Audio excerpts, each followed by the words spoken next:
I'm Bill Johnson. Around here, they just call me Dad. I've been trying to read, but I just can't seem to do it. I keep thinking about today, Thanksgiving Day. We Johnsons had a good Thanksgiving, the best we've ever had. And I can't help thinking that what made it better was a real feeling of thankfulness. And that's odd, too, when you consider the shape things were in when I got home from work yesterday. Kids, Dick and Tommy and Susan, were all home from school. And of course, Mother and the baby were there. As kids will, mine were living tomorrow right along with today, looking forward to Thanksgiving. And like most men, I'm glad it was Mother instead of me who had to break the news to them. Tomorrow's Thanksgiving. Turkey and dressing and pie and cake. And fruit salad and whipped cream and cranberries. Gee, I can hardly wait. Me too. Well, you know, children, we've had a lot of expenses this month, and, well, your father and I thought that... Well, the truth of the matter is, there just won't be any turkey this year. No turkey for Thanksgiving? Oh, I'm going to make a pumpkin pie. We'll have plenty to eat, but, well, we'll just have to get along without turkey. Mom, you don't mean it. It won't be Thanksgiving at all. Even the pilgrims had a feast. After all, isn't that what Thanksgiving's for? I don't think it's fair. And it was right there that I came in, right in the thick of it. Hello, everybody. Hi, Paul. Oh, Mother, Dick, Susan. Well, what's been going on around here? What's the matter with everybody, anyway? Mom says we're not going to have any Thanksgiving. No turkey, no good thing. A fat lot we're gonna have to be thankful for. Oh, I don't think you kids really mean that. We do, too. We've always had turkey for Thanksgiving. Yes, and everybody else in the block's gonna have it this year. Same as always. Yes, we've always had turkey, just as a lot of Americans have had it, and we'll keep on having it. Turkey on Thanksgiving's a great American tradition. But what you kids are saying makes it sound as if the turkey's the only thing we had to be thankful for. Well, gee whiz, no, Dad. It's not that at all. Oh, I know, Dick. With turkey, it's easy to lose sight of what Thanksgiving really means. And don't think we're just making excuses because we don't have any turkey this year. We know it'll mean a lot more to us the next time we do have it. Well, sure. Suppose we don't have a bang-up feast. We're still a lot better off than the pilgrims. That's it, Dick. Do you other kids see what Dick's trying to say? Turkey or no turkey, we've still got all the freedoms and privileges the pilgrims gave us. And out of those privileges have come a lot of things. Things the pilgrims never even dreamed of. Why, we could make a list a mile long. Why don't we do it? Now, hold on a minute. You've got the idea, but it isn't something you can write down like a grocery list. You've got to feel it down deep before you can really be thankful for anything. I tell you what let's do. Let's take a little more time to think this over. When you get right down to it, there are some pretty tough decisions in making up your mind what means the most to you. Your life? Sure, that's one thing you can't get along without. But do you know that there are some places in the world today where you have to get along without just about everything else? Golly, Daddy. I guess I kind of got carried away. But I'll bet you one thing. If we really think over what we have to be thankful for, when we sit down to whatever Mother fixes to eat tomorrow, we'll be one family in America that will really have a Thanksgiving dinner. Well, that's how it got started. The Johnsons didn't have any turkey. And the kids, no, I mean everybody, likes to make something special out of a special day. So we fell back on something as old as the pilgrims, toting up the common, ordinary blessings that we had to be thankful for. That night, I'd see Dick there building his model airplane, and Susan just playing. Only they weren't just playing. They were mulling things over, thinking big thoughts for such young heads. And as for Mother and Tom and baby Janet, and yes, me too, it was as if we had our eyes open for the first time. Things there were to appreciate in just any ordinary day in America. When we took our places around the table and we were ready. And then, well, we all knew it. There are some things you just can't say. But everybody in his own way knew what he had to be thankful for, and that this was the time to think about it. Tom was first.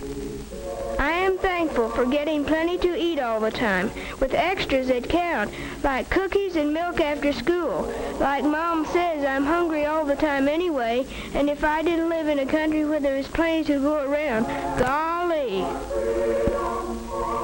And I'm thankful for the free public library, where I can get books about adventure. Jack London, Richard Halliburton. Gee, the way they tell a story is as good as being there yourself. And it's free, with only a library card. Yes, Tommy thought about some of the things he ought to be glad for all the time. And somehow turkey and trimmings seemed to matter a whole lot less than he thought they did yesterday. Well, then it was Susan's turn.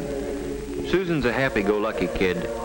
You'd never credit her with thinking beyond her dolls, but she got right into the spirit of it. I am thankful we have what we need to wear.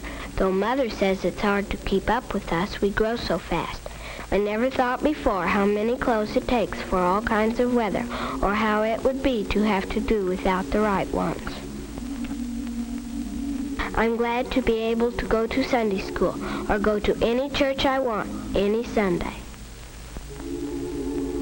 I'm thankful for my mother and daddy, that they are here with us, that both of them aren't too worried about things to take time to have fun with us. I'm glad we're a family, that families are still important in America. I guess Dick, being the oldest, was having some pretty serious thoughts. I am thankful for being able to get an education, for living where schools, all schools, open their doors to a guy who wants to learn, where school books are studied instead of burned, where a guy is rated by how much he knows, and the community is rated by how well it teaches him. I'm glad I've got a chance to play, batting a ball around once in a while. Stuff like that. I'm glad it's fun, growing up in America.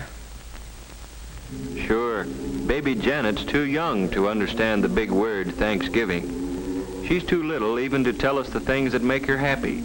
But we can tell, and maybe she's thinking about them now. Maybe she's thinking about the fun of splashing around in the tub and about how good it feels to be clean. About playtime with Mother and the security she feels in Mother's arms. And as for Mother, seems she's always working, cooking, ironing, tending children, daylight to dark. What does she have to be thankful for? I am thankful that my children had the privilege of being born safely and of growing up healthy and strong. I'm thankful that I have the privilege of guiding them as they become useful men and women. And I'm thankful for all the things our American system makes possible for the Smiths and the Browns and the Johnsons, for washing machines, hot water out of a tap, and a telephone to call the doctor when one of the family is sick. A car to get Dad to work. Yes, I'm thankful for all the things free people working together can produce. I'm thankful that when my neighbor drops in to borrow a cup of flour, we've got the right to talk about anything we want to. The parent-teacher project, the new mayor, or Jane Jones' hat. And last of all, I'm truly thankful for the peace of mind that Dad's job brings, for knowing that even though there are lots of luxuries we can't afford, there still will always be enough to go around for the things we have to have. I'm glad Dad doesn't work slave hours, that there are evenings and Sundays and vacations when we can all be together. That's Mother for you, grateful for what America means to her family. And now for me. I've got so many things to be thankful for. I'm thankful for this house. It may need a coat of paint, it has a mortgage, but it's ours, a place where we can be together in privacy. And I'm thankful for the thing that makes this house our home, the happiness here, not just today or on Christmas morning, but on a day-to-day basis all through the year. For knowing that a knock on our door means nothing to fear. A friend calling, or maybe a bill collector, or a kid selling magazines. You never know what to expect. But you can count on one thing. It's not going to be some political gangster coming to drag one of us off to jail because we believe in freedom. And I'm glad that that freedom we've got lets me choose the kind of work I like and can do best. Taking a sluggish motor and making it hum again. Makes me feel that somebody got to his work, or wherever he had to go, just because of me. And feeling like that gives me a lot of satisfaction. And I'm thankful for my newspaper. Just a few cents worth of printer's ink and paper, but more valuable than any amount of money. Because in it, the editor's got the privilege of printing what he thinks. And I've got the privilege of agreeing with him or not, however the facts strike me. And both of us, the editor and I, have the right to act on our opinions on Election Day, to vote for the principles we believe in.